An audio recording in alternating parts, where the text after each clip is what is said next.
You don't. Oh, wow. Y'all know what that means. You know what day it is. It's a winning Wednesday and Amazing 2.5 FM on Sidelines.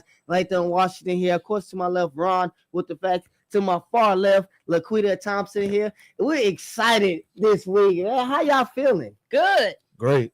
Great. Feeling good. Feeling great. How are you? Yeah. Okay. Yeah, Ron. What's up? Talk to us. What's your mental health, your weekend, and what went down? You know, I'm still in blissful land.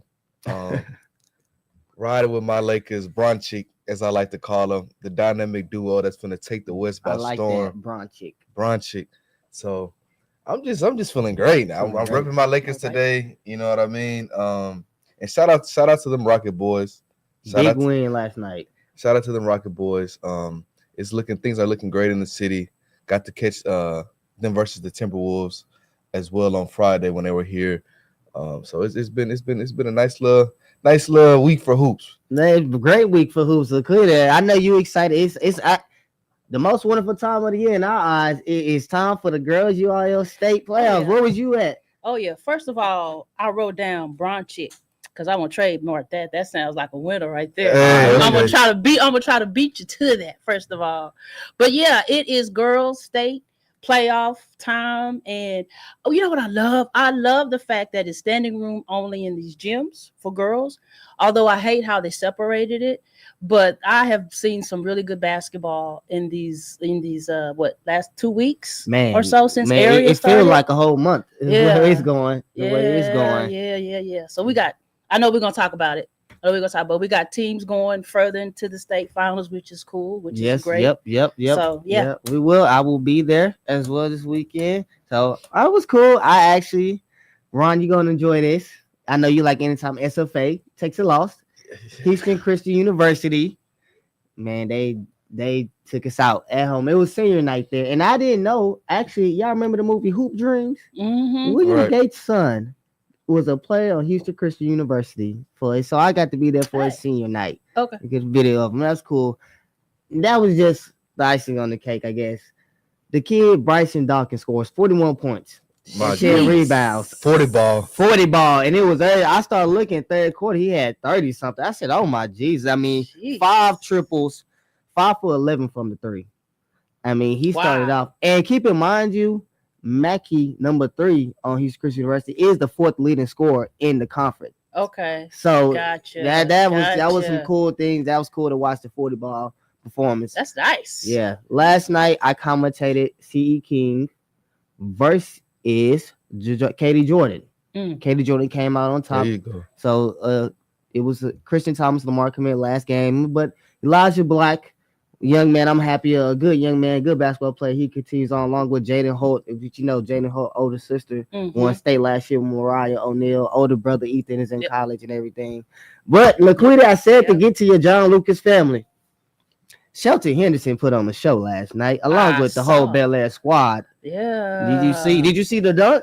I didn't. I think that's what was posted. Did you post that? My guy Andrew Phipps at the athlete.ai crew posted it. Yeah. Man. Spin move, 2-hand dunk on 2 defenders. On 2 defenders. Yes, I saw that post. He's flexing out there.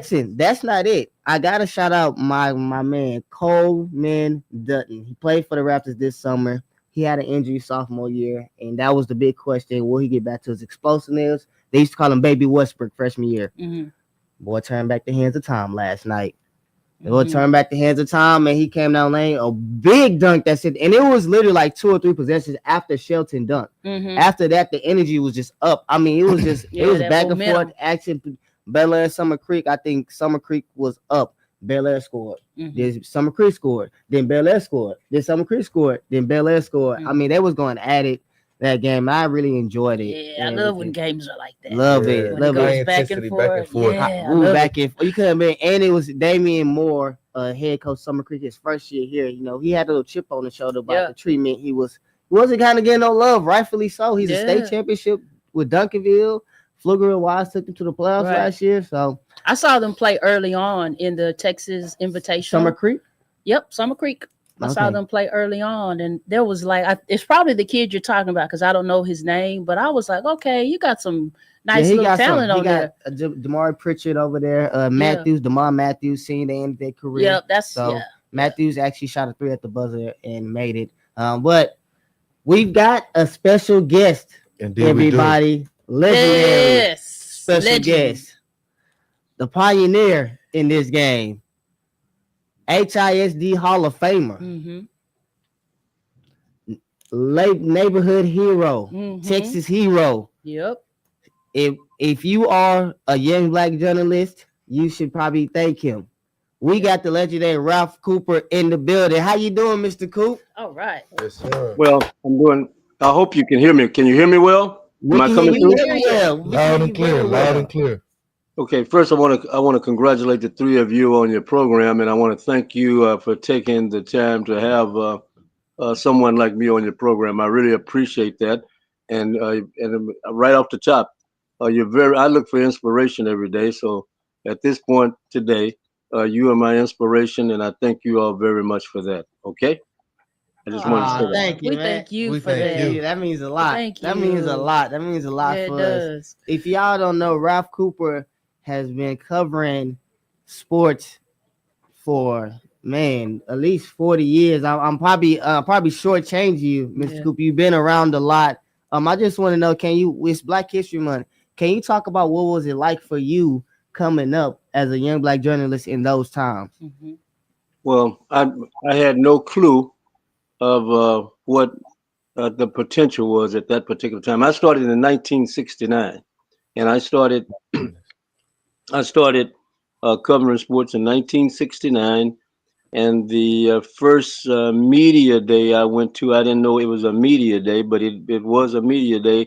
It was a junior high school, middle school now. It was Ryan Junior High School, which fed into Yates, located on Elgin Street, and they were having a photography day where these junior high school kids were being treated like, I found out later, like the pros in the colleges. They had cameras, they posed for pictures, etc. And that was the very first time I ever went to a media day. And the second time I went to a media day that same year was the Houston Oilers I went to their training camp also in Kerrville, Texas, and that was quite a treat also. And you want to know what it was like? We had, unlike now where we can do everything on a telephone, say a cell phone. You had to have a camera, of course, with probably a flash in some cases. You had to have a tape. I used a tape recorder and a microphone. Some reporters at that time were just using a pen and paper. But I found out that you could get more out of the players when you had a tape recorder, because the continuity, the flow of the interview could just flow, and you didn't have to worry about. They didn't have to worry about you trying to write down something. And they felt more comfortable also with you interviewing them with a tape recorder, which is obsolete now. Wow. Wow, that's crazy. For me, it's just a camera or a phone, and it's everything on there. And it's everything on there. Can you tell us your favorite moment, the moment that you knew that you could do this and you could be something in this field? Well, it was quite early. Going back again, even to that Oiler camp. When I went that Oiler camp, Houston Oiler camp at that particular time, 1969, Kerrville, Texas. You may have had one black in the front office. You didn't have any blacks in the media. You didn't have any blacks as trainers. You didn't have any black ball boys. Of course, you didn't have any black ownership. The only thing you had black were the players. And that particular year was one of the years the Oilers decided to bring in a lot of black players. And I found that to be, and as I started to interview the players, this is when I knew I maybe had something special.